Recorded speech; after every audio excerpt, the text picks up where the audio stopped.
Oh man, thank you so much. Hello, Ivy here. I was asking, can everybody hear me? Can anybody hear me? And I realized that nobody was talking or responding to me, then I was like, okay, can anybody hear me? Oh boy, there's the echo.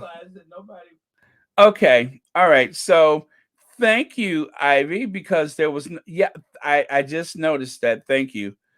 Oh man, I thought for sure I had hit that the broadcast button. Well, anyway, now I'm here. I said hello to everybody, believe it or not. Oh man.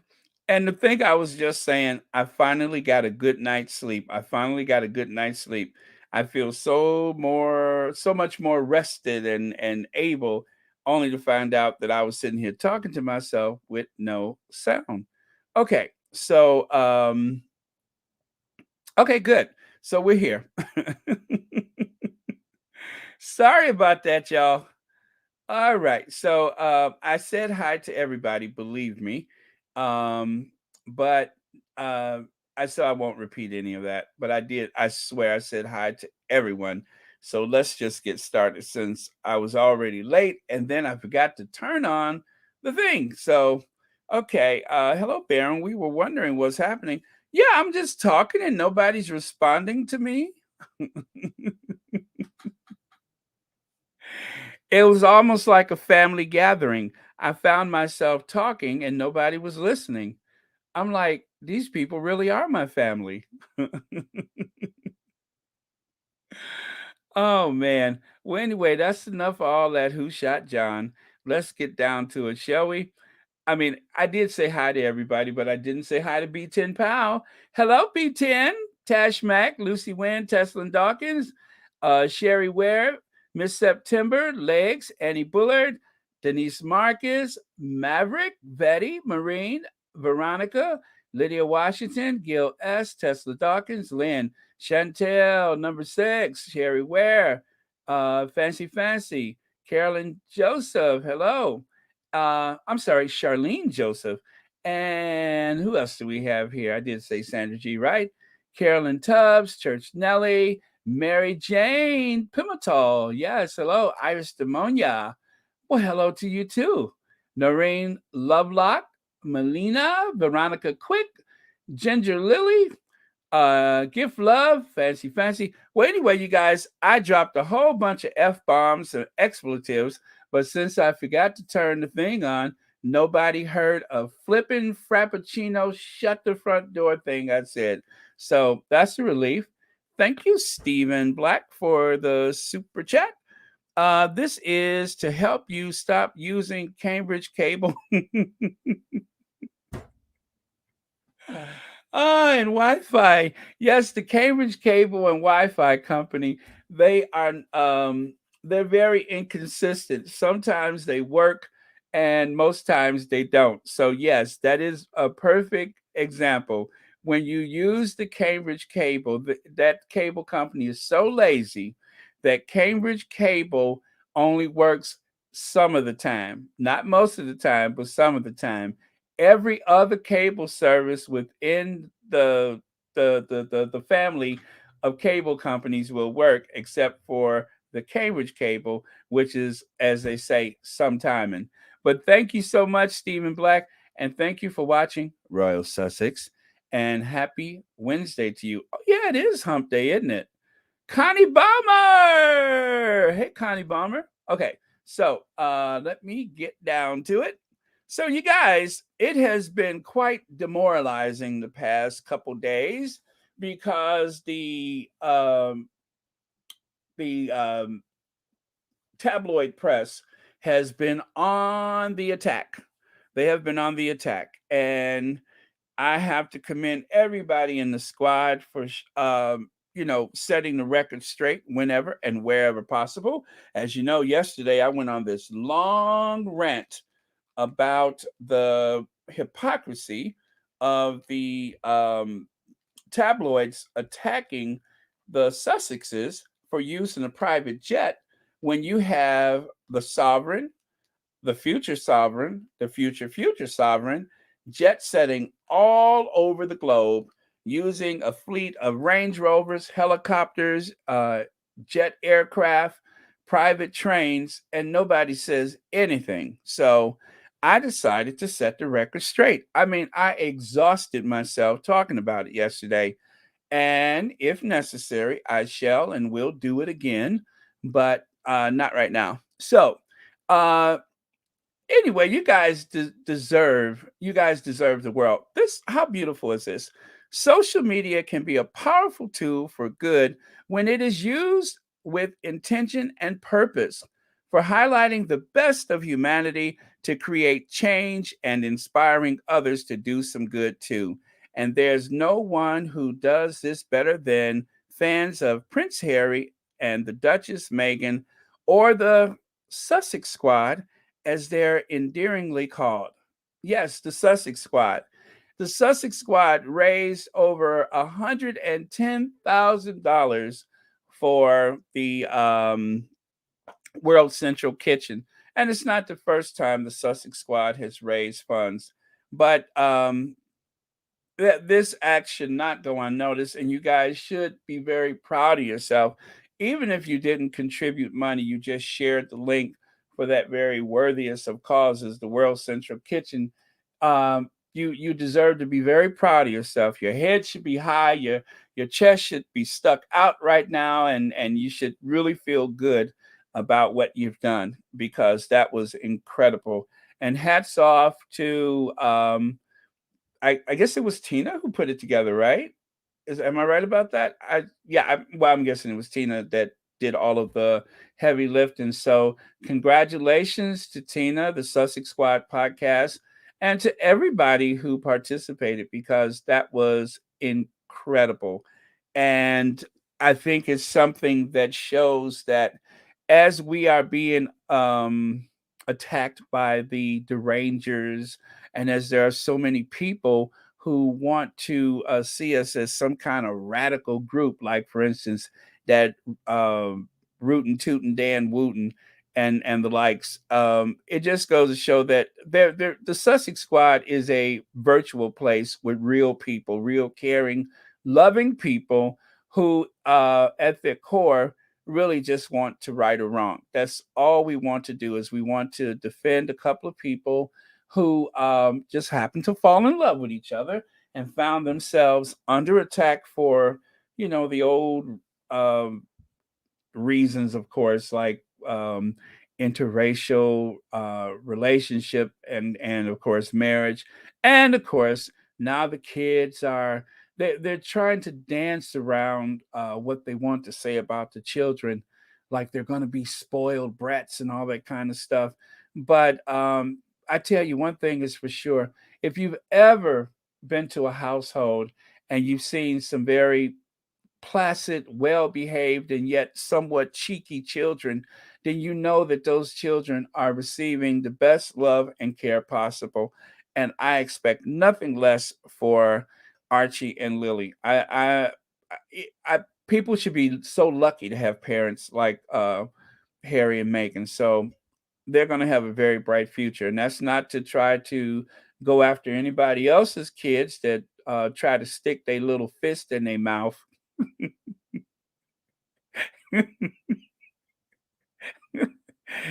I'm not talking about anybody else and the way they're raising their children when they got a child who want to take their little fist and shove it down their throat just to shut them up and keep them out their face. I'm not even going there. Um,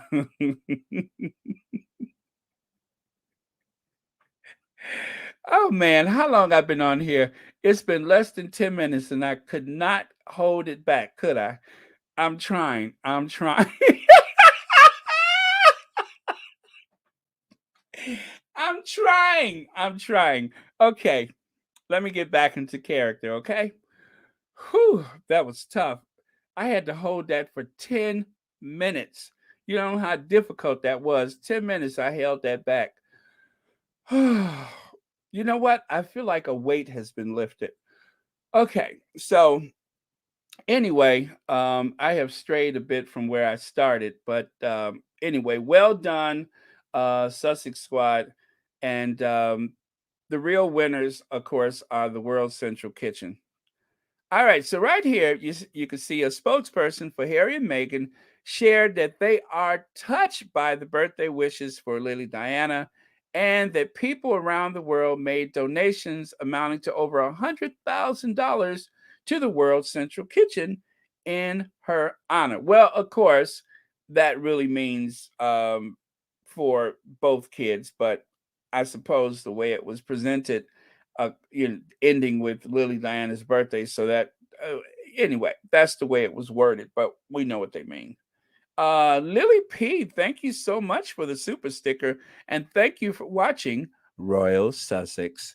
And happy Wednesday to you.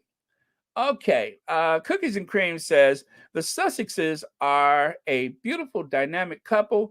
I'm glad they found one another. However, I'm so sorry Meghan had to get tied up with that ungodly R word, vindictive, vile, unroyal family.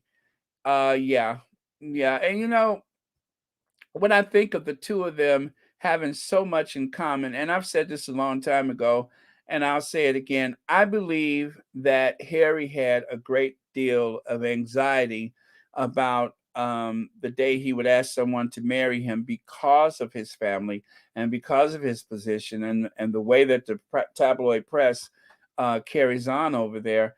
And so I'm sure that there were many conversations had, as he mentioned in the interview for their engagement, and that he, tried to warn her. And Megan believed that if you get in there and work hard, I'm just saying this is what I believe that she was thinking at that time, is that if you just get in there and put your head down, work hard, and show them that um, your values could actually help this aging, lumbering institution called the royal family, and moreover, um, help them project a modern royalty and a modern commonwealth, and that they could use their platforms to help a lot of people. But it seems like that family doesn't really want to help as much as they just want to be seen. And so it just never was going to be a good fit. But she tried. She tried. And I believe that the queen saw her as this possible vehicle to elevate the Commonwealth, because I think the queen is sincere about her love for the Commonwealth. I think that there should be some apologies made for, the occasional atrocity and mistreatment and, somewhat of a genocide here and there. But aside from that, I think that there was like such an opportunity, and I think Megan was up to the job and wanted to help, and that would give her a chance to do what she's always done. So I think those conversations were had, but because of that star power and quality that she has, people got jealous. The family got very resentful. She's an outsider. She's an American. Oh yeah, and that thing about being ancestors that were in slavery, that's not a good fit for us either. So all of that combined, and they decided, yeah, we got to get rid of this one too. So Harry did what he had to do to protect his family. He left. But you all know that story already. Lorna Williams says, Baron, could you please post that picture of the Chambridges that they look with the three children right after the Jubilee program? That picture says it all. Oh, I think you mean that one with that very haunting, hollowed out look, the one where they kind of look like the Addams family reunion or something like that. I think that's the one you're speaking of. Let me see. I'm sure I have it handy. I am very sure that I have it handy. Oh, what in the world is that one? Okay, I don't want to know. Oh, okay. Okay, yeah, that was okay, that photo was for Church Nelly. I couldn't see it, and now I see what it is. That was for Church Nelly. Okay, Church Nelly. That's gotta go. because I got to make room for something else. But yes, I will show that. But I think also they're trying to cover for the fact that the Cambridges looked and were acting quite miserable throughout the entire event. Not for just some events, but for the entire event. It was a look of dread. And okay, so I think this is the one that you're talking about. And there it goes. Aha. There it is. There it is. Haunting. I am haunted by that photo. I find it very, very haunting. Make of it what you will, but oh man. Mm. I mean, just I choose my words carefully because there are children up there, but it's not a good look. And I think that part of the reason that they have been going after the Sussexes is because they're trying to make us look the other way and not notice how out of sorts William looks. I mean, William looks like he's trying to decide whether or not he wants to be here anymore. And seriously, I'm not even joking when I say that. He looks absolutely dreadful. That's the one who really needs an intervention right now. I don't know what's going on with that. It's really none of my business. But oh man, you gotta really examine the whole day. Actually the whole, I guess, 4 days of the event. And I've even read somewhere where they said the reason why they allegedly drugged his horse is because he refused to take time to rehearse and get comfortable with the horse. And so the only way that William would ever maintain control of his horse in front of a crowd of thousands of people was to give the horse some of the same stuff that they gave Betty.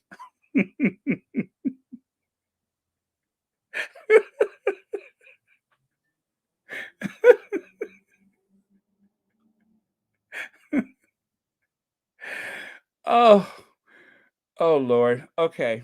But yeah, I do believe that to be true, that the only way that he could maintain control of that horse was to give him some of that stuff they gave Betty to keep her um mood in a certain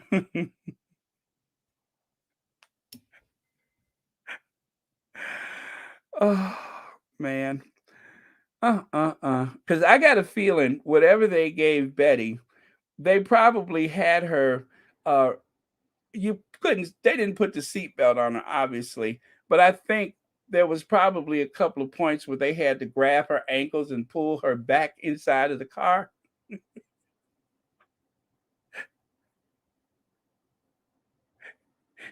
And if I could ever get a hold of some of that stuff, I would do cartwheels, a somersault into a split. I would probably swim the English Channel, as they used to say. I'm pretty sure. Anyway, let me stop. Oh man, but there was something in it. There was something in it. That's probably why they sent the Paddington Bear over there. So the Paddington,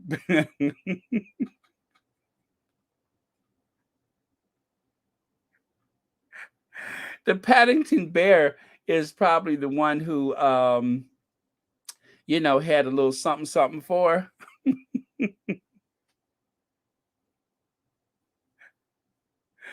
And because the stuff was so potent, the Paddington Bear decided he would have most of it himself. But whatever it was, just a couple of drops is enough to elevate one's mood. Okay, so how did we started talking about that, huh?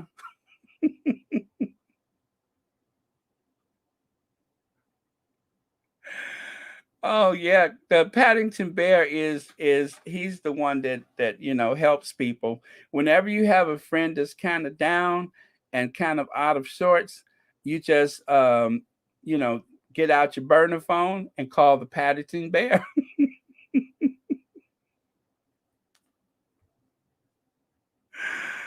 Oh man, you all stop encouraging me. Stop encouraging me. Okay, where was I? So yes, so that's what they said. And then here. As a matter of fact, let me do a break beat because we are switching gears just a little bit. Okay.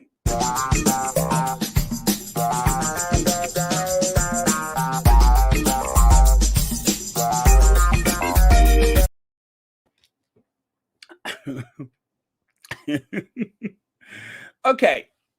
So I love Glow. Glow is on Twitter. And Glow says jokes on the internet as these journalists stare out the window and just make up stuff to write. However, do they really expect us to think Mike Tyndall is the peacemaker for Prince Harry and William? Before that hurdle, let's have some peace between Harry and Mike first. Okay? Um, so this is what she's referring to. And by the way, did you guys know that Zara used to have a tongue ring? I don't know if she used to have it, but if you ever hear me refer to her as Zara the tongue ring Tyndall, well, that's why, because she's such a bad, you know what? She went and got herself. Yes, the Queen's granddaughter has a tongue ring. She has a tongue ring. Okay, there you have it. So Sharon Nesmith, thank you so much for the super sticker. Happy Wednesday to you. And if I ever catch up with the Paddington Bear, I'll send you some of whatever I get, okay? I'm gonna have to buy one of them bears. But okay, stop, you guys. Stop it. Um but yes, thank you so much, Sharon, and thank you for watching Royal Sussex. Trying to get Paddington Bear again. I know, wouldn't it be something if they have to take Paddington Bear out in handcuffs? Could you imagine that? Having him pushed over the hood of the car. I'm sorry, the bonnet of the car for some of you guys. And they're just like, reading him his rights.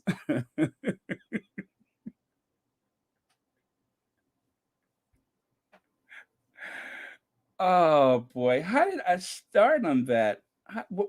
How did my twisted mind go there? Now you guys are ruined. You will never look at the Paddington Bear the same way twice. I have ruined it for you. Okay, so Black Queen says, "Hey, Psycho Derangers, Meghan and Harry went back to Shutter Island on a personal request of old Betty, Harry's grandmother, and his kids' great grandmother, your queen. There are the pictures for you." Hmm. Well,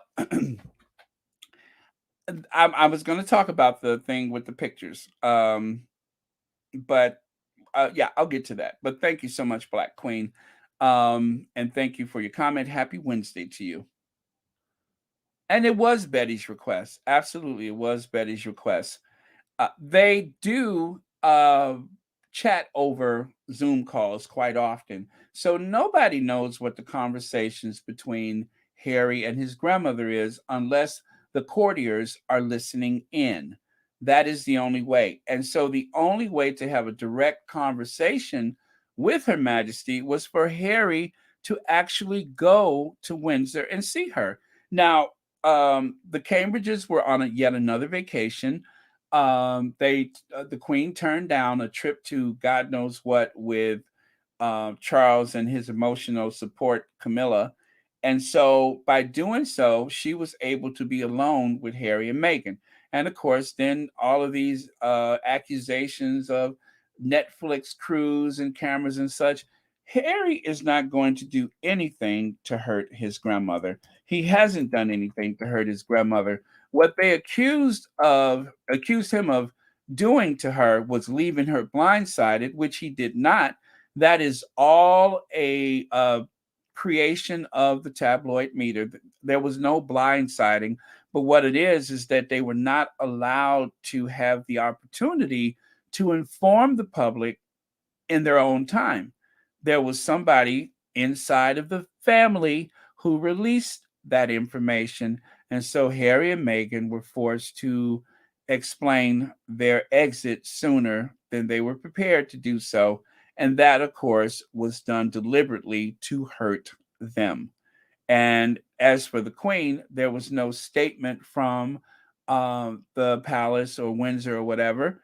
And of course, by not responding to that and saying, "Oh yeah, I knew," it just made things so much worse. So for that, I am very I feel a certain way about that. And I don't want to say that I'm angry with the Queen because I don't know her, and that is Harry's grandmother.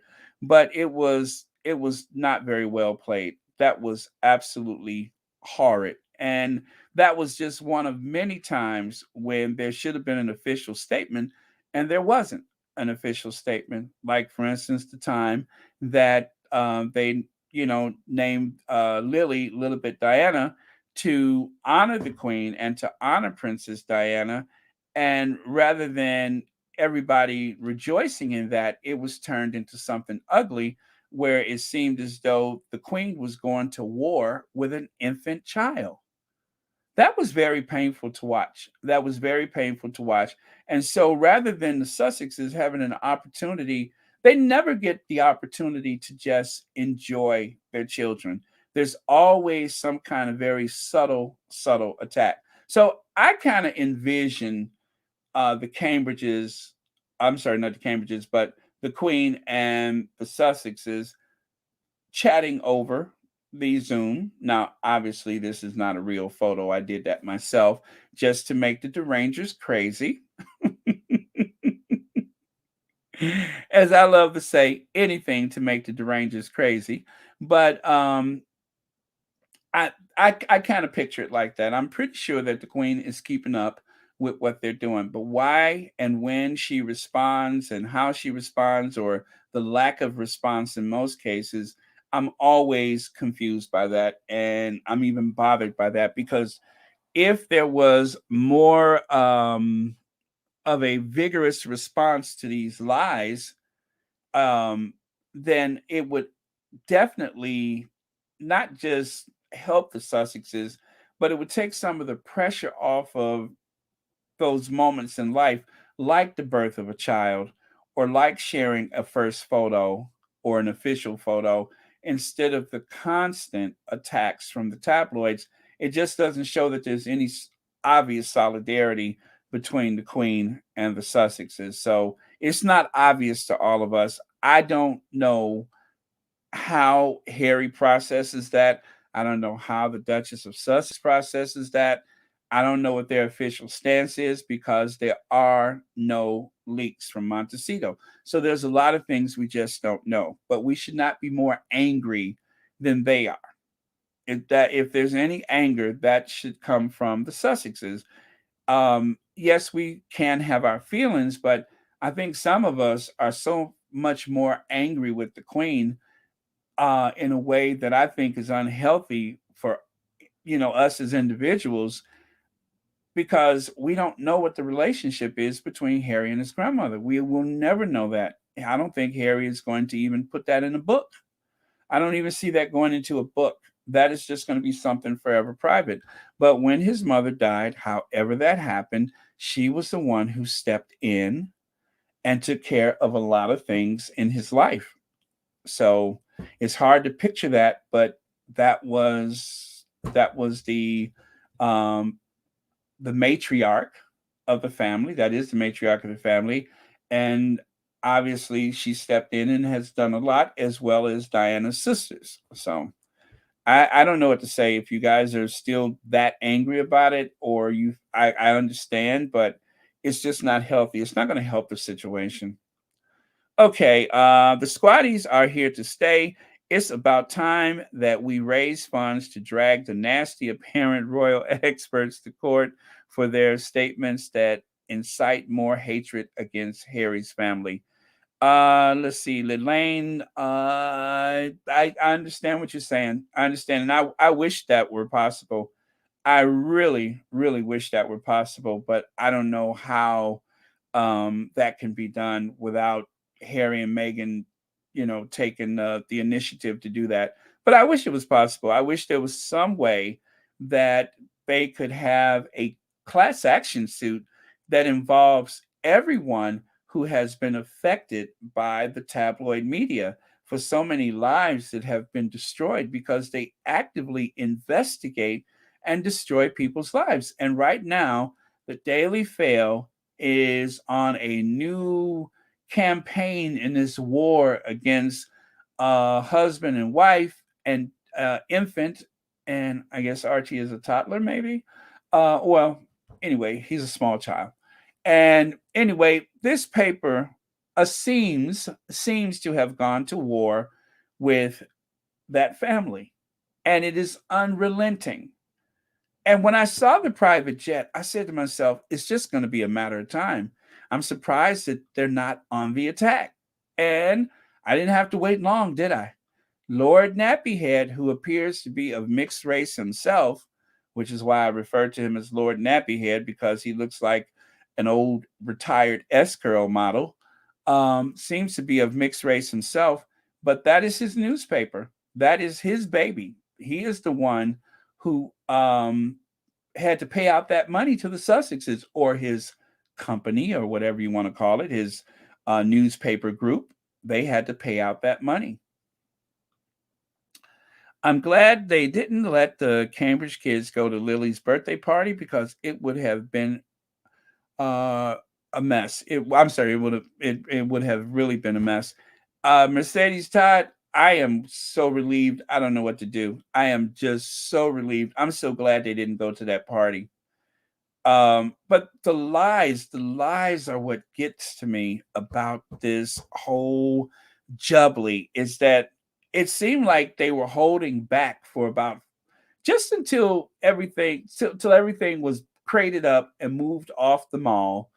The stage was taken down, and then let the war begin. That's what it seems like to me. Miss P Talks says, "Hi, Miss P Talks.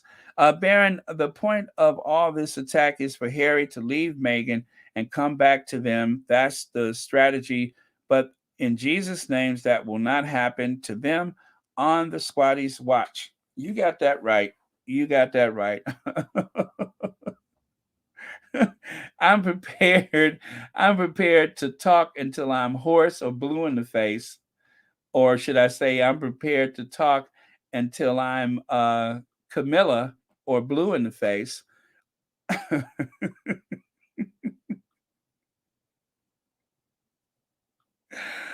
All right. I mean, I was serious for a couple minutes. I had to do that. I was owed that. So anyway, let me get Sarah the tongue ring Tyndall off of here. Well, actually, no, I'm not done with that yet. So anyway, moving on with just one thing, and then I'll get back to the Tyndalls. Let me take this away. Wow, there's 2,371 people. Welcome, one and all. Don't forget to hit that like button. So, Alicia Keys responds to Platinum Jubilee performance criticism. Every song was requested by the Queen. Because the squad has been praising her performance, especially This Girl Is on Fire and such, because we were excited and praising and even thanking Alicia Keys for sending a signal to the world that the Duchess of Sussex is every bit the star, every bit the most influential royal in the world that she is. They decided, this is why you know that every story that comes out of the tabloid is really driven by the social media, because then all of a sudden Alicia Keys caught some flack for performing Empire State over in the UK for the Queen's Platinum Jubilee, but she wants everyone to know that the Queen picked her own songs. Oh yeah, I really do believe the Queen picked those songs. Whatever the case may be, it just bothered them that anybody would think that she has shown just the least hint of support for the Duchess of Sussex. They just don't want people to believe that. However, those songs came about, the timing of it was a bit interesting, and it seems to have been used as an anthem in several posts that I have seen on Twitter and on other social media like TikTok. And so people have been bothered by that because it just seems too much like it's praise and support for the Duchess of Sussex. Thank you, Audrey Teschner, for the super chat. Thanks for keeping us. I'm sorry. I'm sorry. Let me try that again. Thanks for keeping this our safe space, Baron and moderators. Love. Let me see. Love you guys. I think. Thank you so. Oh, love it, guys. Right. Thank you so much, Audrey Teschner, and thank you for the super chat, and thank you for watching Royal Sussex. Very nice of you. So yes, there is a lot of comments coming in, and I think I'm missing so many of them. B10 Pals says, "I don't care what the Queen did because she has not defended her grandson and his wife when it mattered." Amen to that, B10. That's one thing that cannot be taken away from the conversation is that they really, really needed her. And why that help didn't come, I don't know. I wish that she would have done more. I really do. And what's left is that we all speculate about what may or may not happen, may or may not have been said, should I say, but we know what happened. And what happened is just what B10 just said. There was no defense. When it really mattered the most, there was nothing there. So B10, I can't say anything about that because you're absolutely right. Jennifer Ward, thank you for the super sticker and thank you so much for watching Royal Sussex and happy Wednesday to you.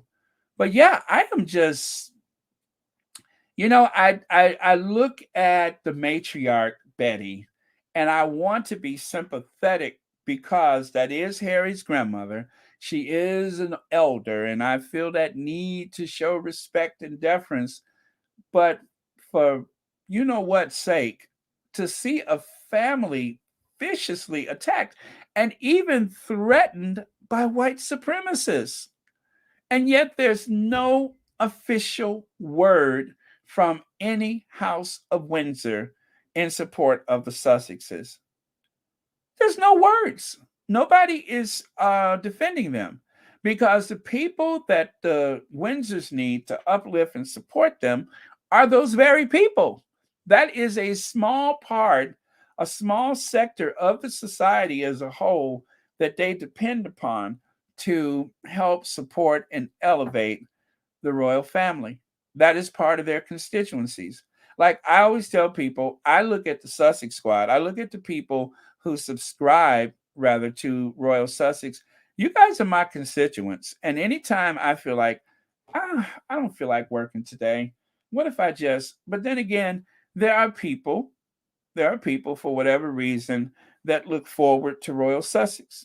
There are people that look forward to all of these Sussex friendly platforms, especially when the Sussexes are under this vicious, malicious attack from the tabloid press.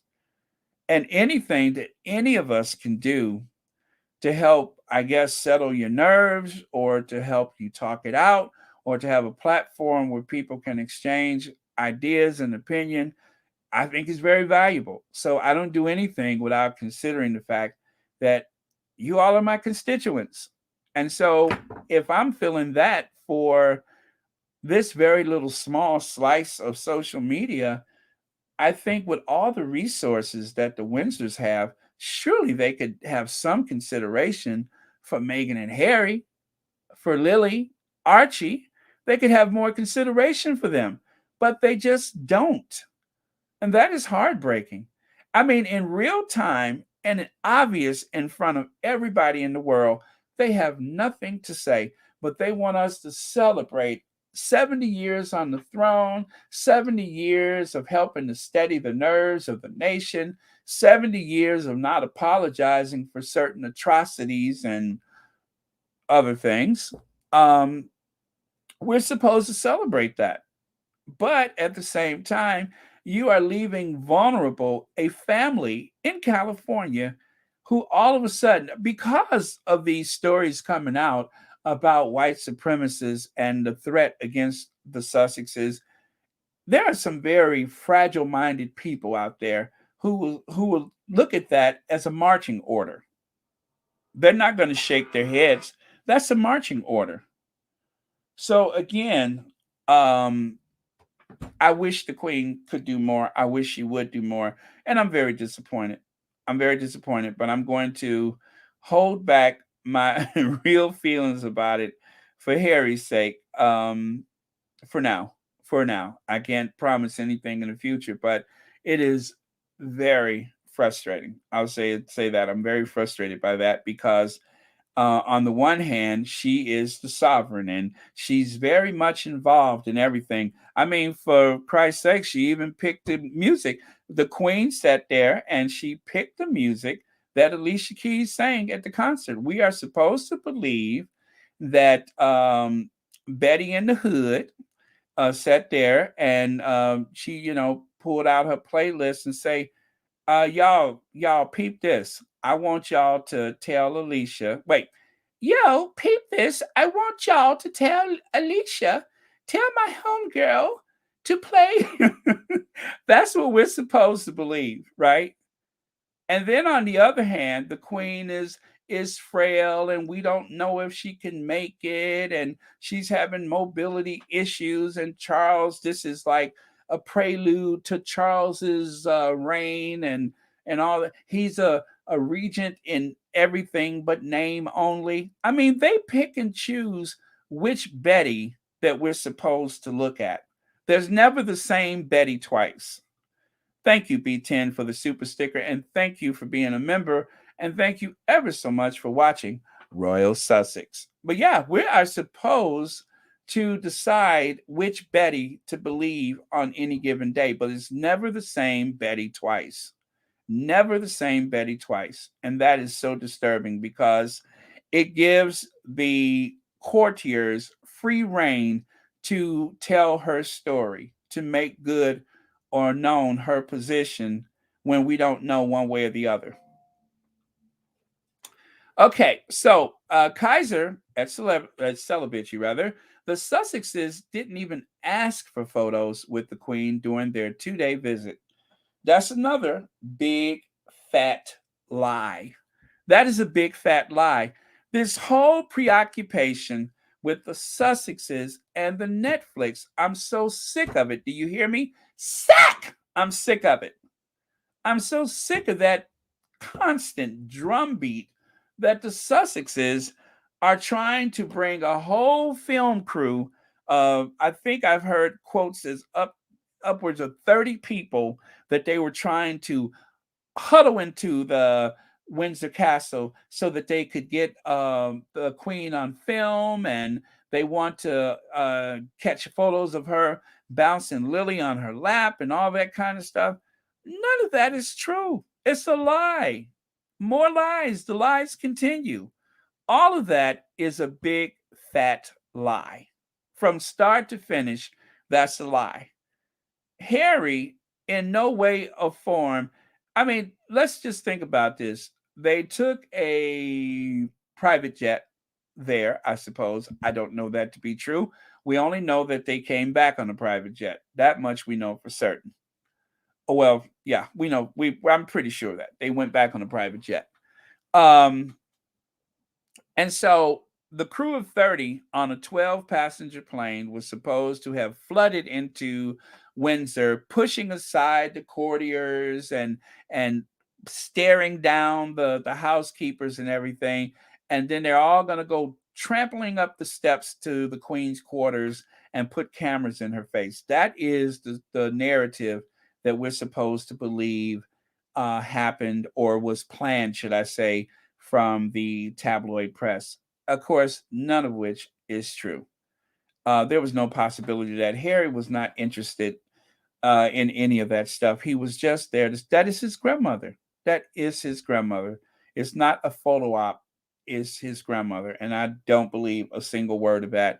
But in order to demoralize anyone who would otherwise look favorably upon the Sussexes, or in other words, to go after the Sussexes fans, to chip away at any popularity that may have been gained from their visit to Narnia, they decided the best way to handle that is to lie, lie, and more lies.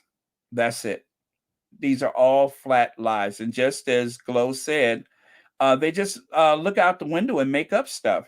If you guys are interested in having a platform to defend the Sussexes, do it. Do it. You can't do any worse. Just look out the window and make up favorable things to say about the Sussexes. That's all you got to do. You can start your own platform. It doesn't take a genius. It doesn't take a rocket scientist. I'm doing it. All I did was just have a vision, and here I am. If you have a phone, you have a platform. You can start your own channel, and hopefully you'll do that to defend and support the Sussexes. It's just that easy. And if you want to do like the tabloid, just make up stuff. It don't matter, because nobody's going to call you on it. I mean, the Sussexes have been attacked and attacked and attacked, and not even the American media is giving any kind of defense to them, which is also heartbreaking. You would think that the media companies here, the reporters here, would take up their case and really explain it, but they're always trying to be fair and balanced, as though you can find that anywhere in the British media. It's not fair. It's very unbalanced. You have the occasional like story from say the Guardian or the Independent or something like that, but then mostly from certain sources like the Express, the Fail, the Sun, it's attack, attack, attack, and that has been a constant. And you would think that the American media would say or do something about it. Little tepid occasions where they will say, "Oh, and they said such and such about the avocados," and that's it. That's disappointing. I am very disappointed. At least they're not actively on the attack. They will invite the occasional royal misleading reporter or so-called expert onto their networks, but aside from that, like the whole Tina Brown thing where she just went around from talk show to talk show, from morning show to morning show, unabated, uninterrupted, everybody asking her the same questions and really holding back on what they could say, like, why are you doing this? That's never going to happen because they're all in bed together to some degree or the other. So, really, really, really upsetting. And I know how you guys feel, but I tell you what, when you do call people out, just try not to make it personal. Don't give them the ammunition to make it seem like the squad is some kind of radical group, because we're not. We're just people that are concerned about their welfare and well being and want to set the story straight. Okay, so I have been going on. Let me take a look at a couple more comments, and I think I had passed that point. I think I am here. Yes, Harry and Meghan told no chance of Queen and Lilibet photo. I ain't gonna lie to you. When I saw that, I was really, really upset. That and the private plane. And as you know, tomorrow it'll be something else. It will definitely be something else. Pamela Melissa Davies says, "What about Harry's dad? He could have put a stop to it. Afterwards, they moved very quickly to have MSN article about Will and Kate divorcing taken down very quickly and disappeared from the internet. Shocking, except for all the receipts that the squatties have saved." And as you know, when we want to make stuff trend, we can make it trend again. It just, it's all a matter of timing. But um, and maybe that's why they're attacking the Sussexes so much again. Like I said, the show from the Cambridges during the Jubilee was pretty pathetic. They looked absolutely pathetic, and it's no wonder they needed to go after the Sussexes to uplift and elevate two of the dullest people. I mean, they are as dull as dishwater. I've seen dishwater used crusty, oil slicked, food particle filled dishwater that it has more personality than Will and Kate. Seriously, I would sooner go in there and talk to some old sewage ready dishwater than than than to try to have a conversation with the likes of them. And everybody knows it. Everybody in the media know that these two are not up to task.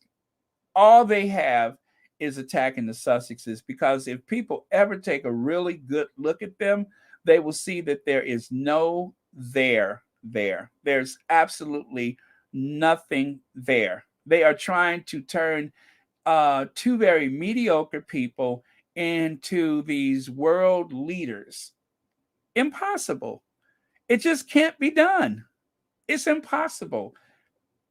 This is why that trip to the Caribbean exposed so much, because they were away from their safety nets. They were high on the trapeze without a safety net, and they fell and fell hard. And we enjoyed so much of it. And of course, I guess you can say this is revenge for that. Um, I guess failure of a all expense paid vacation that the Cambridges took and lost half of the Commonwealth. Oh, there we go. Also hated the hypocrisy of the private plane thing. Will flies his family everywhere on his own helicopter. Charles are always on a private plane going around. Why are they up at Harry? Well, Fortune, I don't know if you watched yesterday, but if you didn't, please go back and watch it, because I think I spent half of the live stream yesterday talking about that very subject. I mean, to the point where I was dehydrated and sweating from head to toe, but I made sure I said everything. As a matter of fact, let me move on, because let me see here. I do have another photo that was just added by one of the squaddies. I'll show it to you about that very subject. I had quite a few receipts of my own that I shared yesterday, but let me get this one out and I'll show you that latest one that I found. So the squad has been responding. We've been doing the best that we can do to set the record straight. But, again, there's only so much we can do, because we just don't have the resources of the British media. And in spite of that, we are still making our voices heard. Oh, you know what? I have that on the slide, so I'm not going to use that one. I will wait. Oh boy, look at me. I'm really I'm really tearing it up right now. So okay, let's move on. I will take that away. Thank you for your comment, Fortune. Oh, trigger warning. Trigger warning. There is a troll. There is a troll on your electronic device. That troll's name is Angela Levin. There she is. That puffy face, no neck, chinless mushroom haircut. Oh God, I can't stand her. Let me see, Baron. You are so sharp. Your comments about the Cambridges are hilarious. Sandra G, they're an easy target. I promise you, they're very easy. You don't have to dig too deep to expose their ineptitudes. Was that a big word? Did I just say a big word? You know what? I need a breakbeat. I deserve a breakbeat. Ineptitudes.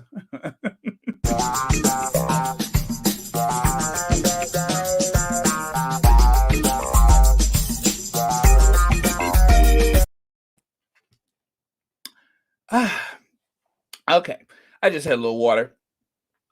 Okay, so let me take that away. Palace cunning plan to ensure Netflix didn't get photo of Meghan and Harry with Queen. Again, that wasn't a plan in the first place, but it does. Have you guys noticed that she's been in quite a bit of demand lately? The hate campaign includes this troll doll. They cannot effectively wage a campaign of hate without her, because that little troll doll will say or do anything. She'll make up stuff if necessary in order to get the results that she wants, and that is yet another chance to tear away at the Sussexes. They were planning to bring the Netflix crew and people from Hollywood. They wanted to turn the visit into a Hollywood event, and I think Megan had a camera And Archie, he had a camera in his juice box, and the medals that Harry used, his medals even, and listening to they're always, after all, it's whatever Megan. She's an actress. She's a Hollywood actress, so it's really whatever Megan wants. And people actually are paying her money. She's paid for these comments. She is actually being paid to embellish, to lie, plots and schemes against the Sussexes. And that's what she does for a living. That little troll doll. I don't know why she reminds me of Trilogy of Terror. Remember that movie with Karen Black where she had that little figure and the chain broke and it's chasing her around the house, nipping and biting at her? That's what she reminds me of. She reminds me of the Trilogy of Terror. No matter what you do, you just can't seem to get rid of that little monster. And that's what she is. She's just an absolute monster. That you guys are staring in the face of evil. That is one very evil individual. That spells out in her name, doesn't it? Evil. You can take the letters and spell evil. Anyway, so yes, Trilogy of Terror, Marcy Foreman. The Trilogy of Terror. No matter what you do, you can do everything you can to try to rid yourself, to run away from her, and she's just nipping away at you. Nip, nip, nip, nip, nip. Whatever Megan wants. Harry looks very sad and yeah, absolutely. Absolutely. A horrid, evil, evil individual. Okay, let's talk about something a little more pleasant, shall we?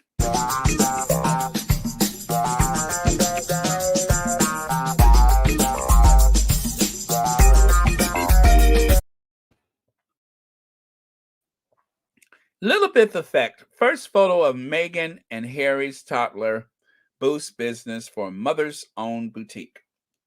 Mother owned boutique. Um, oh boy, I can't see that now. Let me see. Up in the corner, I cannot see that. Okay, let me do that. Regarding Lilibet's headband, Village Baby co founder Alexis Maddox told The Independent that while the toddler accessory has the same design and material as the small business headband, she cannot confirm if it is their product or not. However, Maddox still acknowledged that is how more customers have since purchased the headband after the release of Lilibet's photo. We have had more interest in the bow, she said publicly, for the bow itself, and increasing sales for it has been great. Village Baby was first established in 2018 by three mothers, as noted by its official website. Who knows just how wonderful and challenging having a baby or babies can be. For other items the shop sells includes hats, multi-purpose covers, and blankets. Speaking to The Independent, Maddox expressed how inspired she was to start her business with her two co-founders, Kelly and Maggie. As they're all working mothers, it takes a village, she said, with three moms that help each other and support each other. And we wanted to create baby products to show that support. So there you have it. She can't confirm or deny, which means it probably is. And they have had more traffic on their website and in their shop, I suppose. And whatever the reason, Lilibet Diana has proved, just like her mom, that there is a certain effect that comes to anything that has to do with the Sussexes. So that's all I have to say about that. Let me see if you have any comments about that. I heard they call it the Lily headband. That's what I heard, is that they call it the Lily. I didn't go on the website to confirm that, obviously, but Huh. It would be interesting to see if that is the official name of it. Okay. Isn't that the boutique? They took pictures of Megan leaving in Christmas. Oh, Denise Marcus. I wonder. I know she was supposedly out gift shopping, and yeah, I wonder. I know she was in a specialty shop, but I don't recall.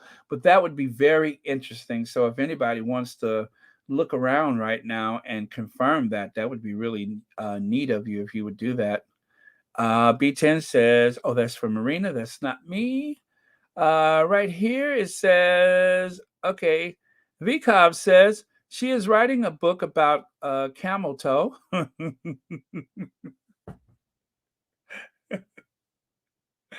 Yeah, she is writing a book about Camilla, the emotional support Camilla. So yeah, she's positioning herself. She's a survivor. That little troll is a survivor, just like that doll from Trilogy of Terror.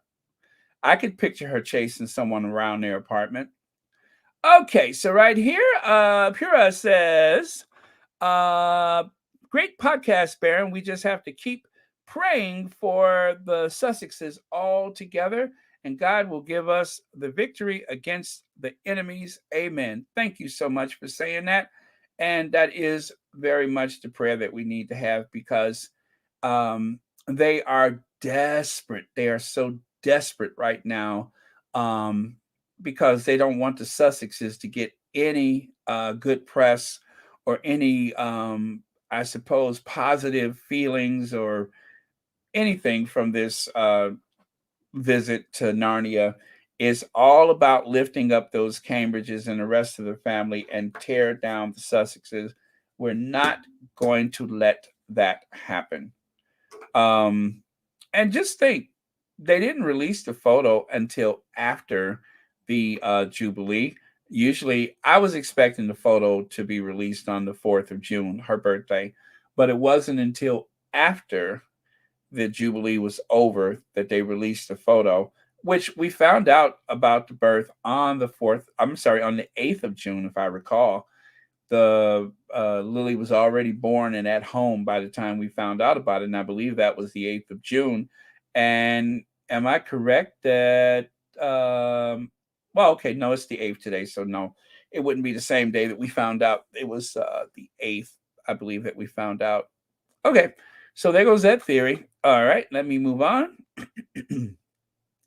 So one of the derangers left a very nasty comment that, of course, I had to block this person. Leave Kate and William, the you know what, alone. Meghan and Harry can all the way back off to US. We don't want them here in the UK. Okay, got it. Now I saw the got it. I think that's old English, right? Got it.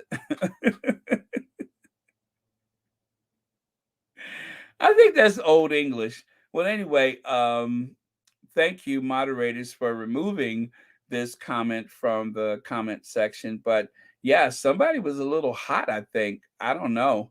But it's obviously someone using old English. So it must be a very matronly person or whatever.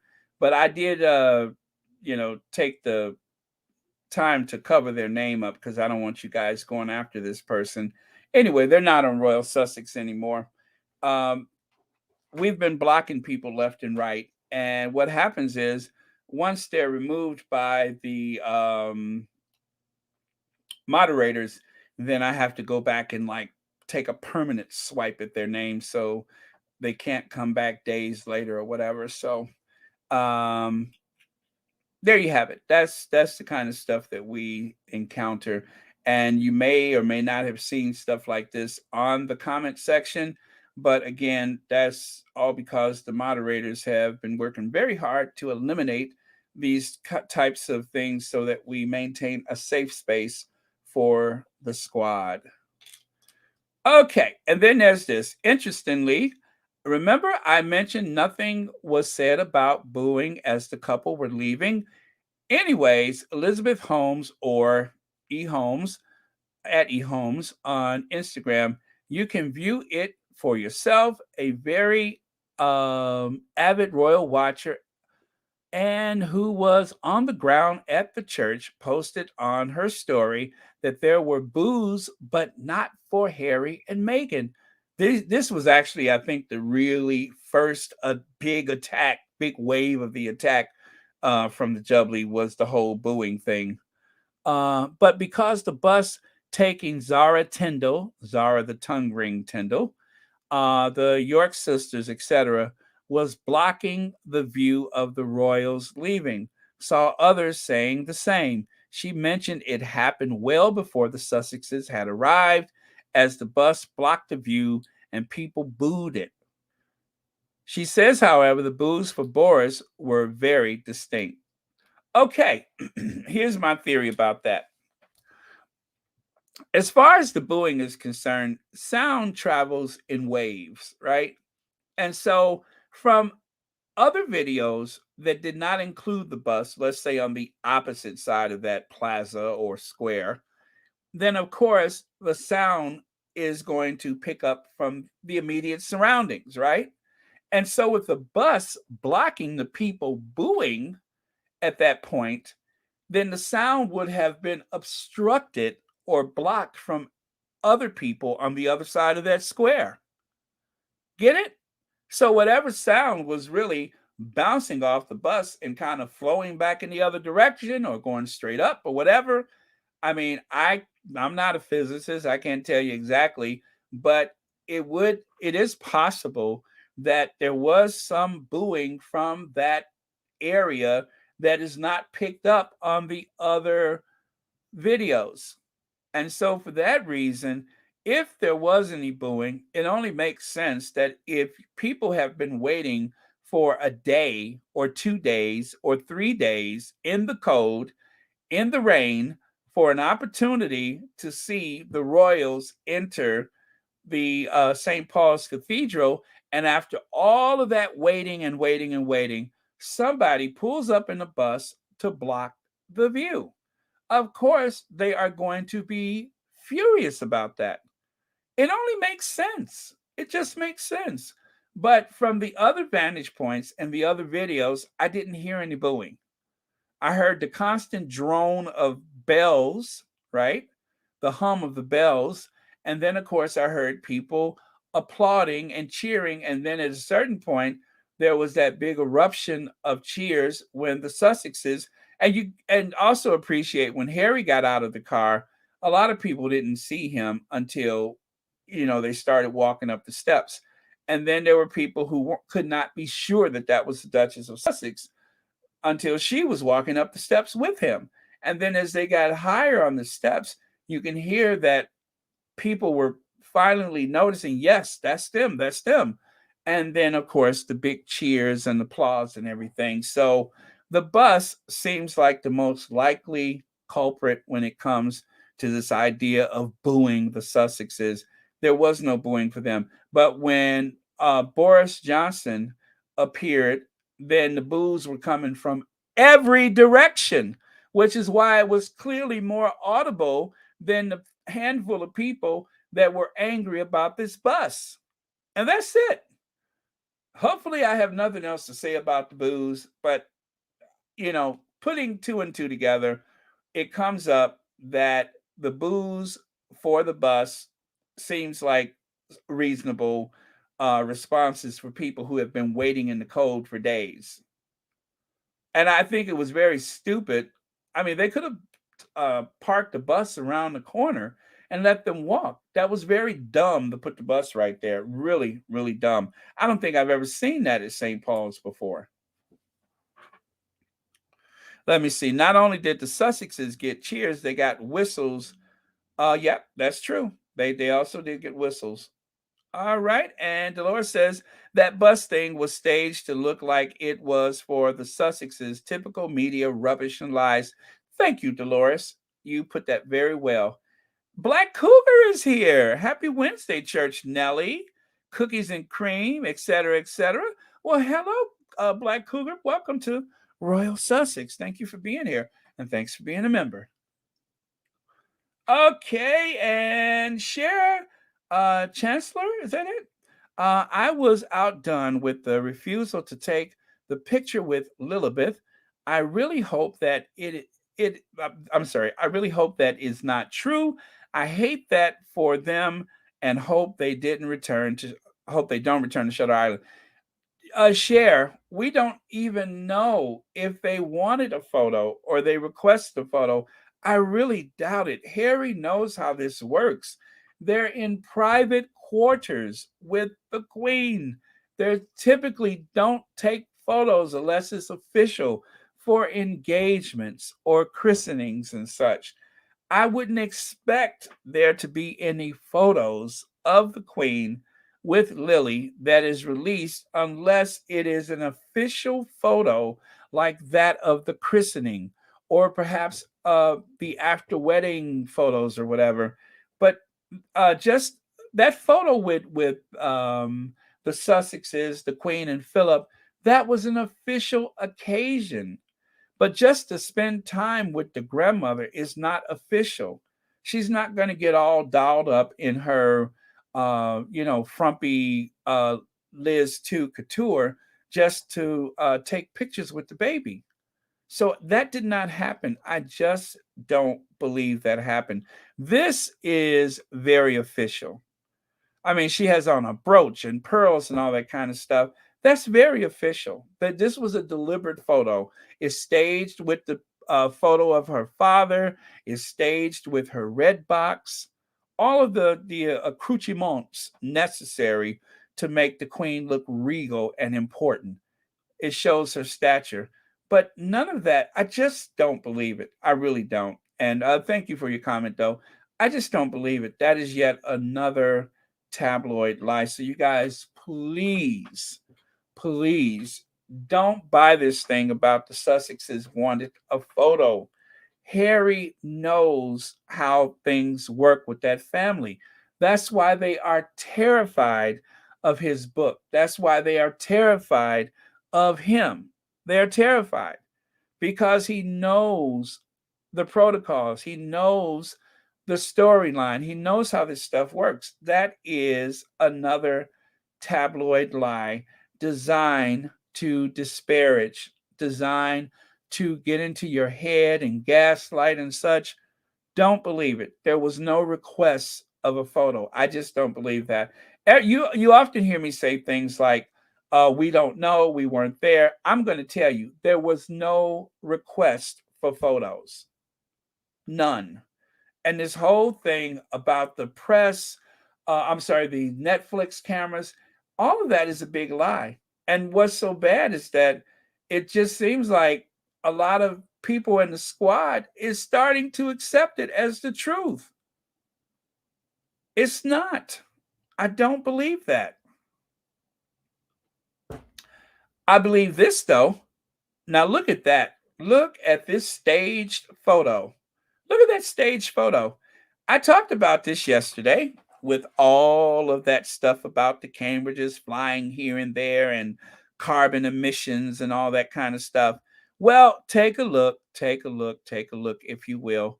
That stage photo. Now, someone in the squad added more photos, um, which is cool because I've only had a couple of shots of this. But notice on the right side, look at the cameraman on the right side. She's wearing stilettos to an aid or charity to help them pack crates and boxes. She's got that big, stupid grin on her face that she has, that inadequate, unnecessary, overly pumped up grin of hers to move some boxes for a charity. And how did she get there? How did she get there, did you ask? You didn't, but I'm going to tell you. This is how she got there. Wait for it. Wait for it. There it is, because it was a tabloid story. That was a tabloid story of the way she got all dialed up, like she's going to the opera, and she tucks that head down. You know how she always tucked that head when she's about to jump in the helicopter. Can't nobody tuck that head down like she has tucked that head because she knows she's about to go away in the helicopter. She's just glad to take that free trip. So she tucks that head down. And of course, whenever she takes the helicopter, she always brings a bag of treats like a little kid. She got her whole bag of treats and goodies and stuff. And I'm going to sit next to the pilot and all. She's all prepared to tuck that head down and dive head first into that helicopter so she could take a big ride to nowhere. And then when she gets there, she starts to cosplay. She dons on an apron. Look at that. She even put an apron on. She puts on gloves and she's in her stilettos moving boxes around. Who does that? Who does that? See that? That's why I'm glad for the squad because I never saw this before. I've seen this. This is my receipt. But then today I picked up a couple of new receipts. See how that works? That's how the squad works. We keep our receipts. We keep our receipts. See how that works?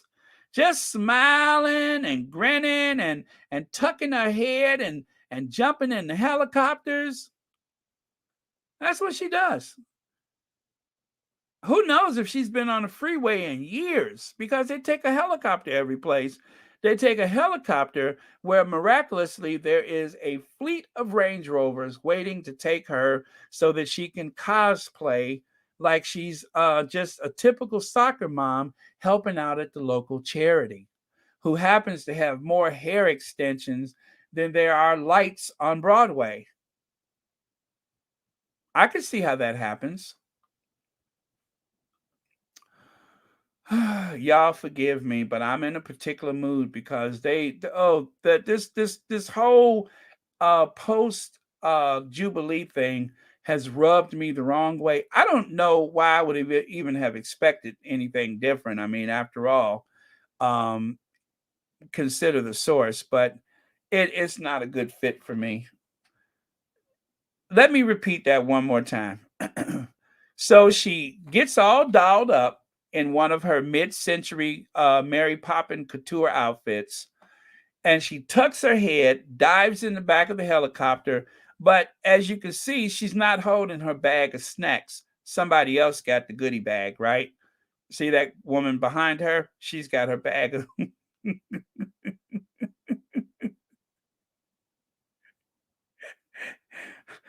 the lady behind her is carrying her goodie bag. So somebody's brought her snacks for her. So see, this time she was so glad to go jump in that helicopter. She didn't even bother waiting for the goodie bag, for someone to carry her goodie bag. She just went and got that herself.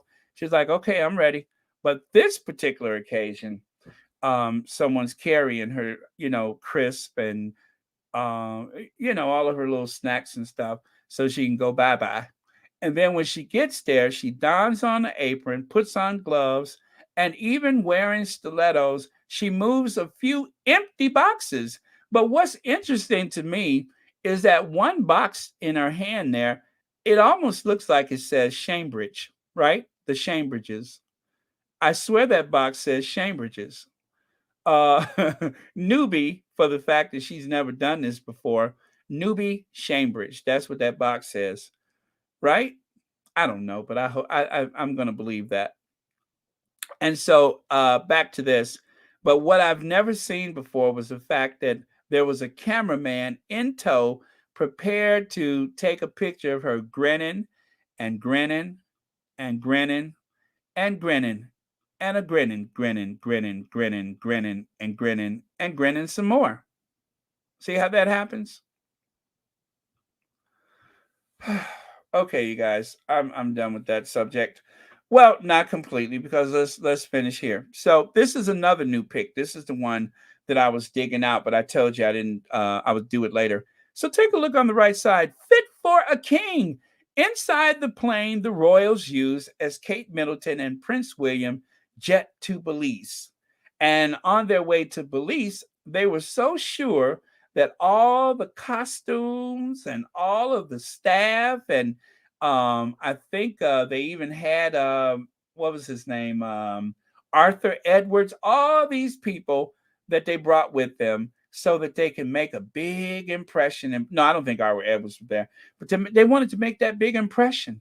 They were dressed to impress. Remember that? Thank you, Queen Bee. Thank you so much for the super sticker. And thank you ever so much for watching Royal Sussex. Happy Wednesday to you.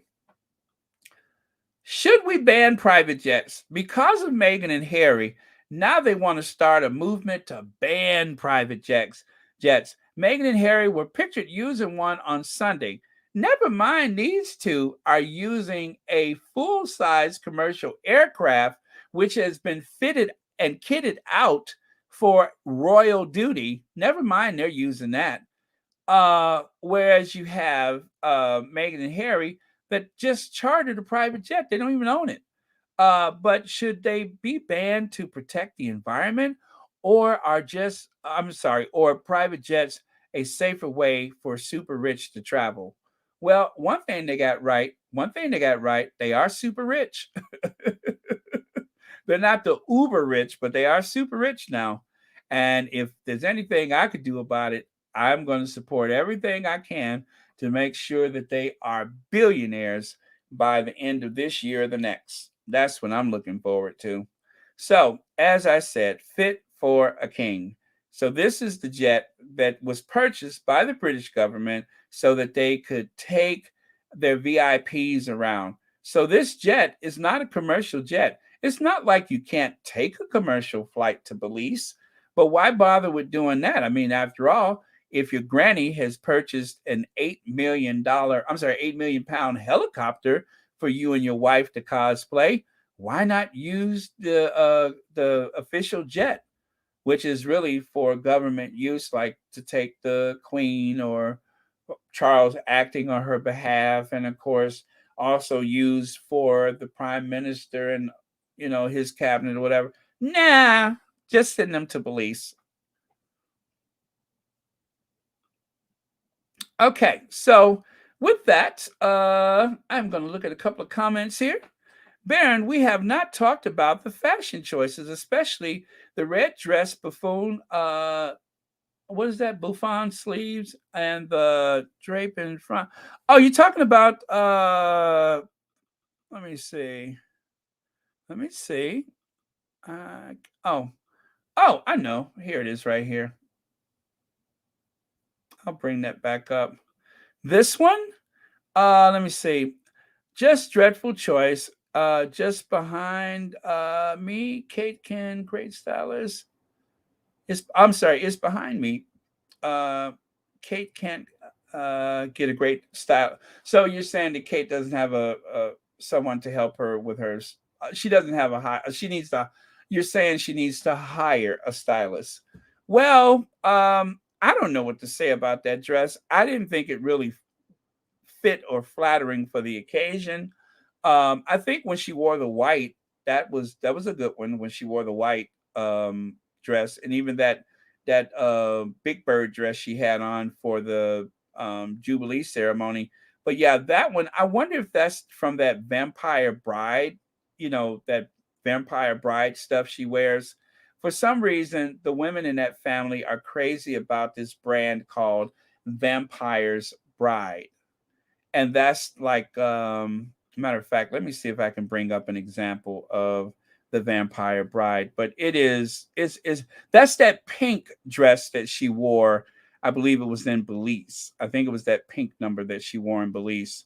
And the cut of it and everything, I don't know.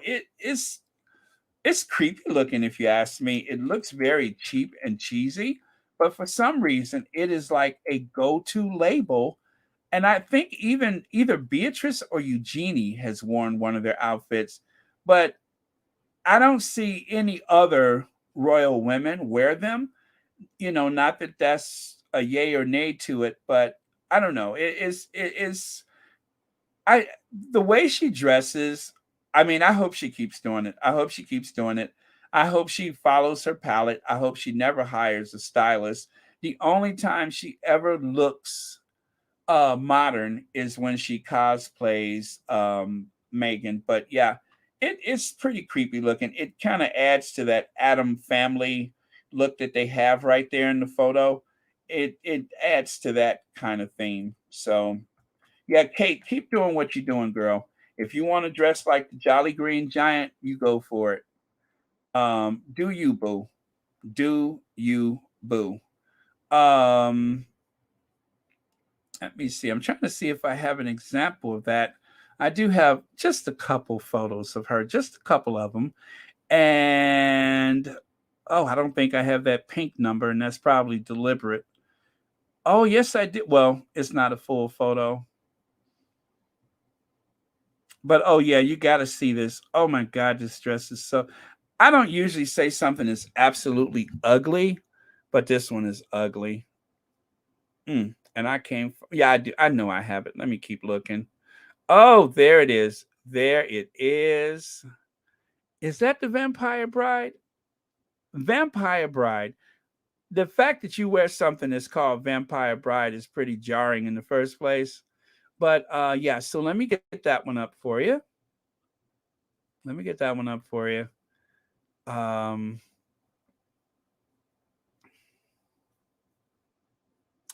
oh my goodness, I don't think I have it. I don't think I have it. But yeah, it is ooh, ugh. I just heard the sounds that I was just making. And it's only because I'm looking through some of the saved photos I have of her outfit choices. And believe me, some of them is enough to make you go, ah, ooh, oh, there's Vampire Bride. I see it for sure this time. That's it right there. Uh, Not a great photo, but you can see it. You can see it.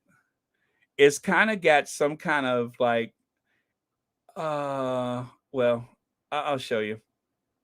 I will show you. It's that one in the lower green there. It looks like something that it looks like a fabric that you would find at say a costume department at a production company, and not even like a high school production would use that type of fabric for something. And this girl wore that on official government duty. Yeah, that's the Vampire Bride dress. Yeah, if she was standing up, it's just like this long column that's all like flop, out. I don't know what you call it at the on the end of the sleeves and at the bottom of it. Oh my God, but it's a disaster. It is an absolute disaster. And she wore that thing like y'all can't say nothing to me. I know I look good. And of course, there's that Jolly Green Giant dress that I couldn't get enough of. Ooh, where you get me? Why you have me? You should not have brought this up because you know I cannot be trusted. You know I cannot be trusted. Look at how my disposition has elevated since you.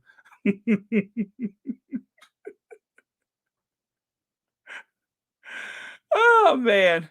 Oh boy, I'm getting excited now. I get to talk about her clothes. See what you done?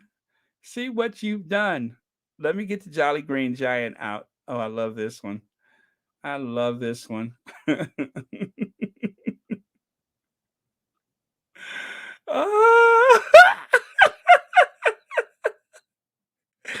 Woo! Look at it. Look. Wait, I got another one. Where is that at? Oh, there it is. Okay. Up in the valley of the Jolly Green Giant.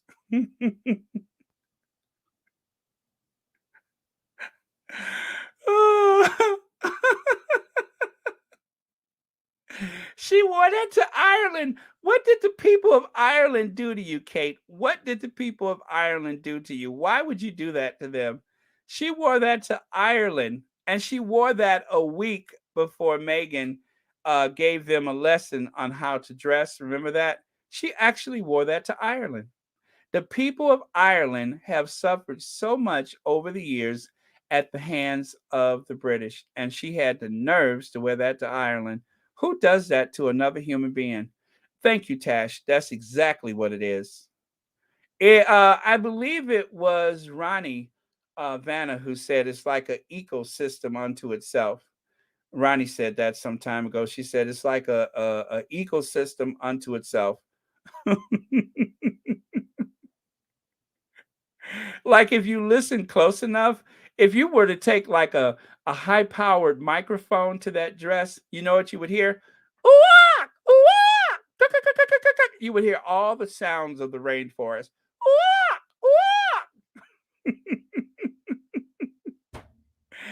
Oh, Ivy's leaving. Ivy, I didn't know you were here. Gotta leave you all tonight. Enjoyable as usual. Well done, Baron and moderators. Bye for now. Thank you for being here today. Hello, Ivy here. If you guys please make sure you watch Sussex Global UK. Ivy has a way of tearing down these barriers that the Windsors have put up where they try to make sure you don't really see what's happening. And she can dissect that stuff like nobody else can. So that's why I love Ivy so much.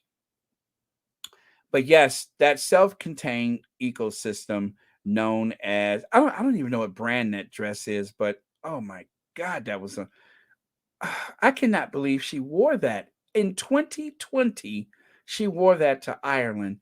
And that was a week before Meghan came back for that last Commonwealth. And that's what she wore. I still cannot get that dress out of my mind. It is frightful. Have you ever heard the term a frightful dress? I don't think they get any more frightening than that. When you hear frightful, why would she wear that frightful dress? When you say frightful dress, that is what comes to mind.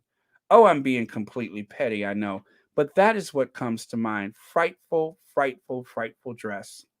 So that is why it's better for her to dress like the Duchess of Sussex. At least it'll look like she's in this century. Okay, you guys, I got that out of my system. I am ready to move on. Let me see, 6 June 22. Okay, let me find that one. I need to find a slide, 6 June 22. That's it right there. So all this about microphones and such, I believe I dispelled that rumor the other day when I pointed out, let me see here. Hold on, give me just a second. Okay. Okay. Give me just a second. Oh, yeah, that's the wrong slide. I will show you what I mean. Just more of my conspiracy theories. By the way, thank you guys for the 15,000 subscribers. And of course, there is Sussex 1, that is Sussex Force 1. When I picture the Sussexes taking a private jet, I just upsized it for them. Let me see, Meghan and Harry. I know. Okay, that's that. That was from the other day. You're probably. Oh, look at that brazen. You know what? In the back of that limousine, and in the back of a black cab. Where is it? Oh yeah. So they were saying that the Duchess was wearing a microphone, and as I told you, I have unimpeachable proof that the Queen was the one wearing a mic. I stand by my assertion. And I said it once and I'll say it again. It was Her Majesty that was wearing a mic, not Sussexes. It was Her Majesty. So, derangers, please go back to your people and you tell them that Meghan of Royal Sussex, of course, I am Meghan, Duchess of Sussex, and this is my channel, and I'm paying myself to do this. You go back and you tell them that Meghan says that it was the Queen. Look at that. Look at that. That was the Queen. Does that look like a microphone to you? Look, take a look at that hat. That is a microphone. She's wearing a mic. The Queen is the one that wore the mic. So if there was any chance that the Sussexes were recording something, which of course we know they were not, it was not the Sussexes that used a film crew. It was Her Majesty the Queen. Okay, I rest my case. Okay, you guys, I am going to give love to our faves, our queen of everything, Queen Doria. I'm getting kind of weird. It's probably time for me to go. Queen Doria, and of course, our Queen of Hearts, Princess Diana. So, last comments, and then we are going to Ginge Avenge. She was wearing a mic, though. You see that? Look at that. That looks like a microphone to me. Ooh, Betty is smooth. Betty is smooth. Oh, okay. I'm going to share this. I'm going to share this. I was just talking about let me share this. I got to do this, you guys. I was just speaking about my dear friend Ivy, and she is posting something for her weekend. Uh okay, so there it is, the link. And okay, and I'm pinning it. So you guys, please make sure you go and check out Sussex Global UK. Please, Sussex Global UK. I have put it at the top of the chat. And subscribe, subscribe, subscribe. It is very important because Ivy is doing some critical work for the Sussex Squad. It is very, very serious stuff, and just a sly bit of humor every so often, or is it a wry bit of humor every so often? So please do that. Okay. All right. So yes, that was Ronnie who said, what did I say you said? Let's see, I forgot already. Oh yeah, that dress was an ecosystem to itself. Yes, that was your quote. Okay. So, last comments, you guys. B10 Pal says, I don't care about the Queen either. If she continues to not take a stand for the Sussexes, she'll leave this world a wrecked woman. A wrecked woman. Yes. Thank you for that, B10. And let me see. Oh, that was for someone else. I'm scrolling. All right. Love Peace Squad. Okay, that shall be our yes, thank you, Ivy. Is excellent. So yes, please go to that link, which I have posted at the top, pinned rather at the top of the chat, and go and check her out. Go and check her out. It is like some of the best information, and it explains. Ivy was like one of the first, if not the actually, Ivy was the first one who spoke about. Let me find it. Let me find it. Okay. You see that? She was the first that spoke about the way the Windsors are raising their children. She was the first one who really took a deep dive into the psychology of what is happening right there in front of our eyes. What you see right there playing out, what played out this weekend, Ivy dissected that months ago. So that is why I love Ivy so much, because she dissected that. And as Mo Shannon, who is one of the moderators, Mo says that when she listens to Ivy, she has to cut everything off so she can pay attention. And she said she finds herself saying, yes, yes, yes. Okay. That's what I'm saying. Okay, you guys. Last comments. Bye, stay blessed. Yes. Okay. Oh, I almost clicked on one of those trying to get to B10. Thanks, Baron, and the great mod squad. Yes, thank you. Thank you all for supporting. So let me ginger vengeance out of here. And okay. Okay, I'll let this be the last word. Gwendolyn Daniel says, bye all squaddies. More likes family, more like family love you all. More like family love you all. Oh, that is so beautiful. I love that. More like family love you all. That is beautiful. Thank you.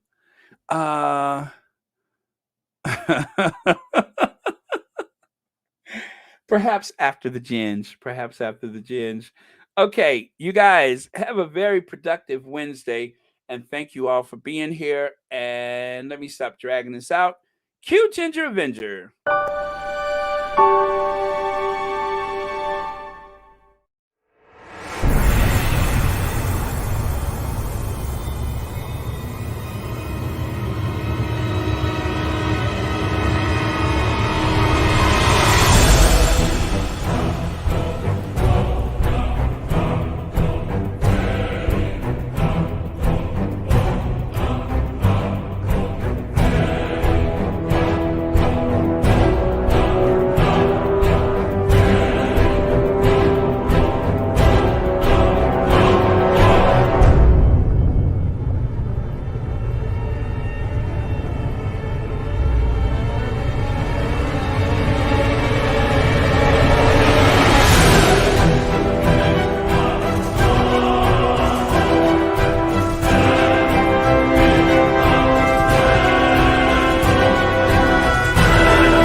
Let me take these sad people off here. Sorry about that, y'all. And let me take this away too. I keep showing y'all that picture of her in the back of that black cab, hissing like a cat. Um, I don't think I'm going to use that photo ever again. I realized that that was just a moment in her life and that she shouldn't be reminded of how ridiculous she looked. So I promise that I am never going to use this photo again. This will be the last time that you see this photo today. This will be the last time you see that photo of Kate in the back of the black cab today. You will not see that photo on Royal Sussex again today. I am never going to ever embarrass her by showing you a photo of her as a young woman about town in London in the back of a black cab looking all that much worse for wear. I'm not going to share that again because I'm just not that person.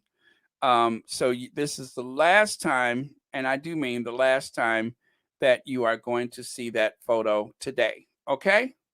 The last.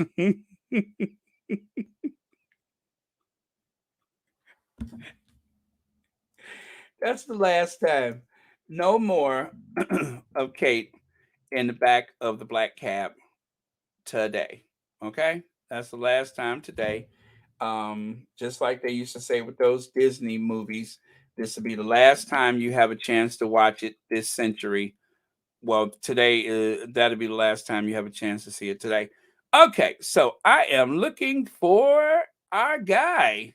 Yes, I'm looking for him. Let me see. Why am I having trouble finding him? That's weird. He's got to be there. Oh, you know what? I'm doing it the wrong way. Sorry about that. There's a faster way. Hey, Prince. Prince. Hey, Prince. Prince. Okay. Oh my goodness. Did somebody take my Trenchtown? Did somebody go into my computer and take Trenchtown guy? Please tell me it isn't so. I can't find Trenchtown. Let me see.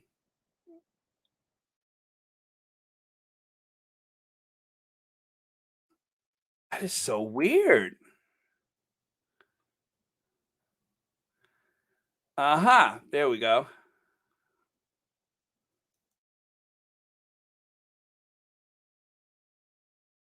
Oh wait, maybe if I spelled trench properly.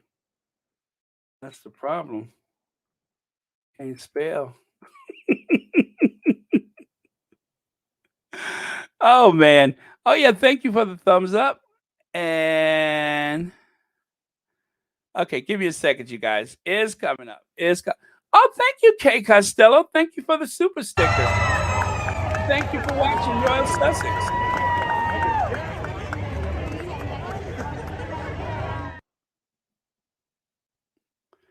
Okay, obviously that wasn't it. Obviously that wasn't it. Give me just a second, you guys. Oh, I'm so sorry about this. I'm embarrassed. I can't find it. I can't get my Trenchtown up. That didn't sound strange, did it?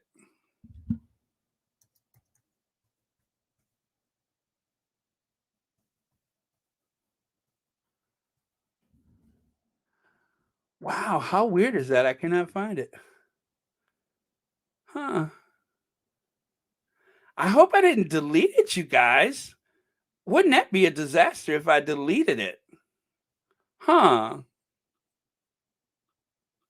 Oh well, I don't see Trenchtown. Doggone it. Okay. No, no, no. Trenchtown's got to be there. Oh, there he is. Trenchtown. Oh, sorry, that's the wrong place. All right.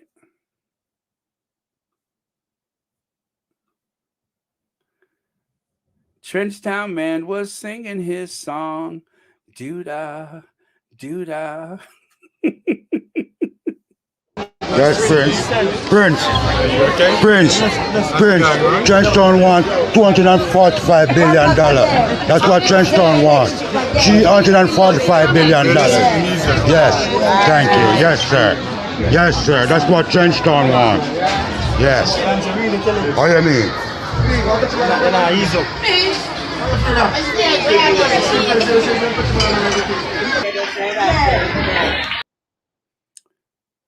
Poor William. That is one sad man right there. Oh, I can't wait until he loses it.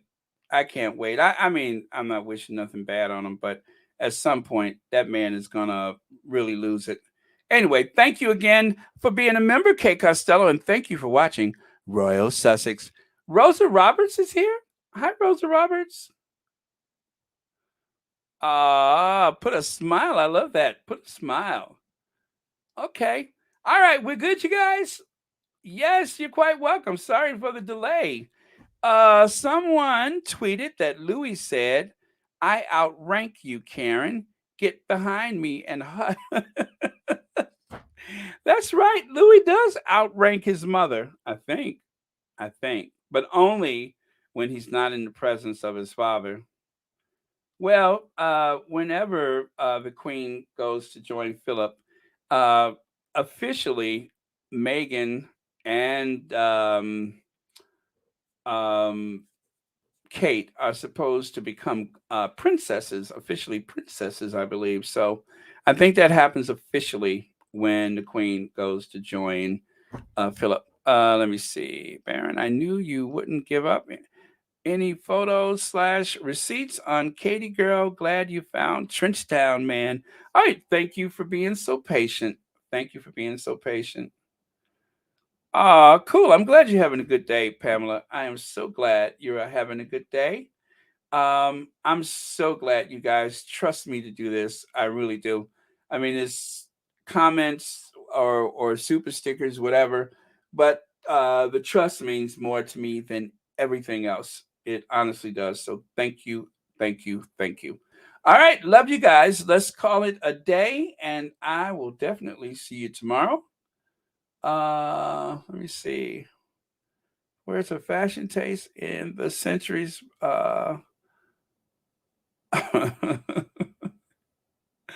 Okay, let me see what else.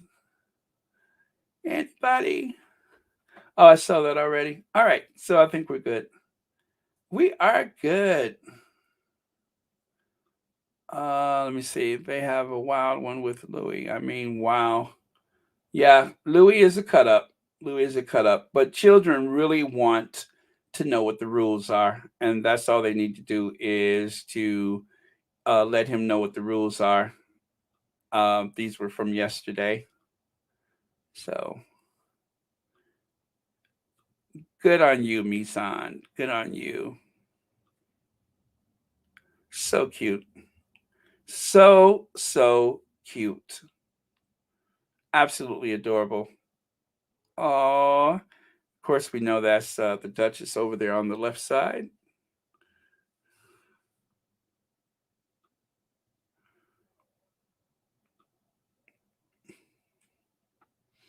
I'm gonna have to put this on Twitter just to get to the derangers.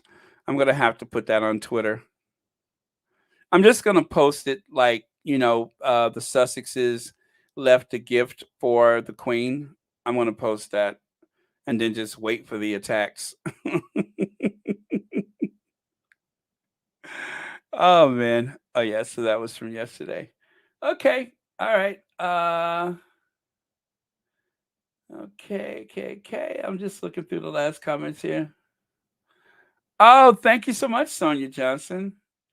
I feel better. I was feeling a certain way when I woke up this morning because of the tabloids, but you guys helped me work my way through that, and I hope I've been able to do the same for you.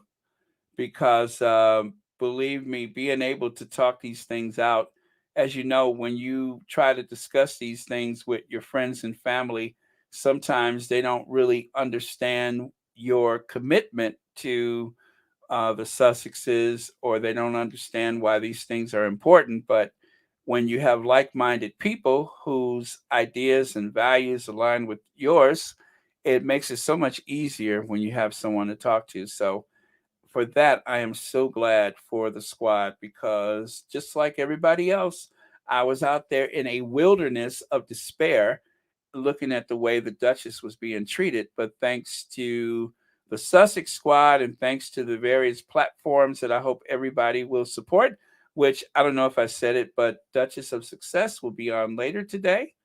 And good for Thrive with Meghan and Harry. She's been kicking butt, right? Thrive with Meghan and Harry. And of course, yesterday, Sherry and Sade, I watched that yesterday. I just love her. She was so good. She was so, so good.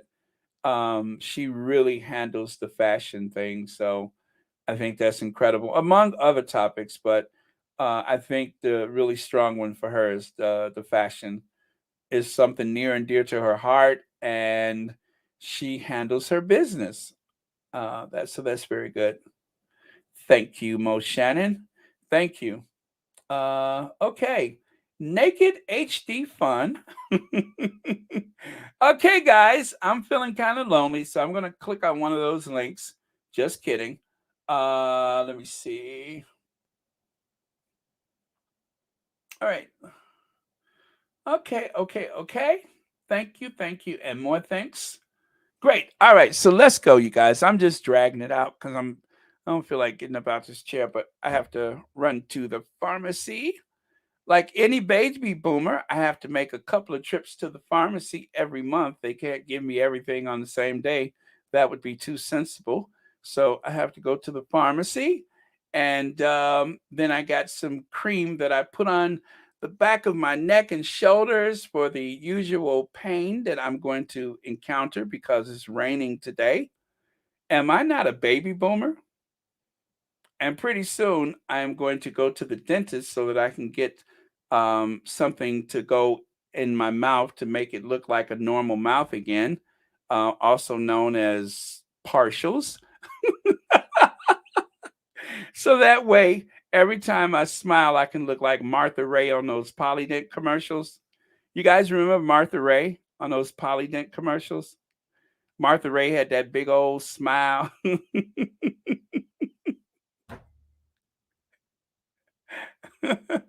And sometimes I describe people as looking like Martha Ray on a Polydent commercial. Well, I mean, I just remember that big smile she had when she was talking about Polydent. So yeah, I'm gonna do my Martha Ray impersonation. Oh, thank you, Classy. Thank you, Classy. I love being a baby boomer. I mean, it's just like I don't know. I feel empowered. Baby boomers are like a very large chunk of this economy. So as the baby boomers go, so goes the economy, right? Oh, that sounded bad. I shouldn't say that. I mean, as the baby boomers spend, not go. I shouldn't say go. Oh man, got to catch myself with that one. Let me see, Baron. I hope you come to Brussels next time so you can talk about your travels again. Letitia Malone, I really, really should have been there. And once I get this mouth of mine sorted out, I promise I am going to uh, do my best to make it to some of these events. But I have got to get this big trap of mine sorted out because it is a process, as some of you all know. And if I'm ever going to be Martha Ray, see how my weird mind works? Why am I obsessed with Martha Ray and the Polydent commercial? I can't tell you. Let me see. Martha Ray Barron, you're aging yourself, right? Right? I just remember Martha Ray with the Polydent commercial, Madge the manicurist, the nosy manicurist, and of course, let me see. Oh, Mrs. Olson and that coffee. Mrs. Olson. I love Mrs. Olson because Mrs. Olson helped a lot of people. Now, as you guys know, in the past, women were made to feel less than because they couldn't make a proper cup of coffee for their husbands. Well, thanks to Mrs. Olson and Folger's coffee, she has saved many a marriage. Don't you agree? Mrs. Olson has probably saved more marriages than Dr. Joyce Brothers. Mrs. Olson has probably saved more marriages than Dr. Ruth Westheimer. So you guys don't underestimate the power of a commercial because Mrs. Olson, remember how the lady would say, "Gee, Bill never has a second." Wait, "Gee, Bill never has a second cup at home."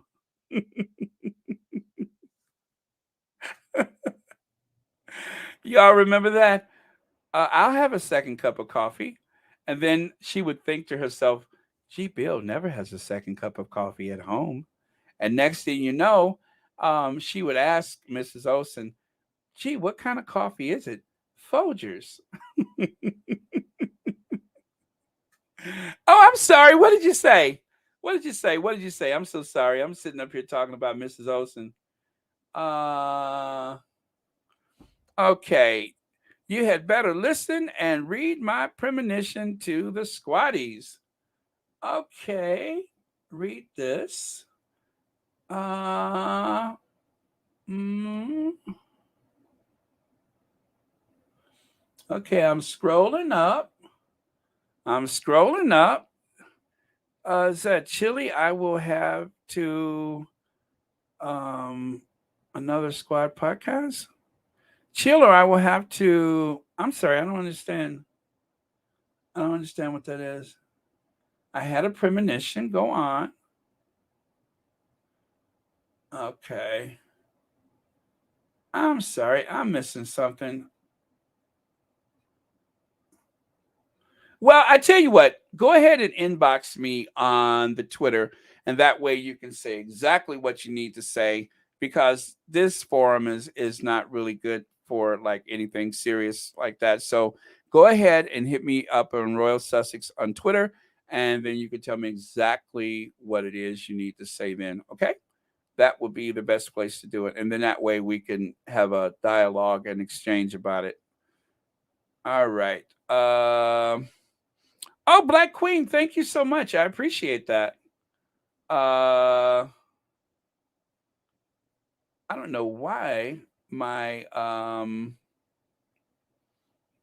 gee, that's so weird. Anyway, my I see it on another screen, but thank you, Black Queen. For some reason I'm not able to highlight you on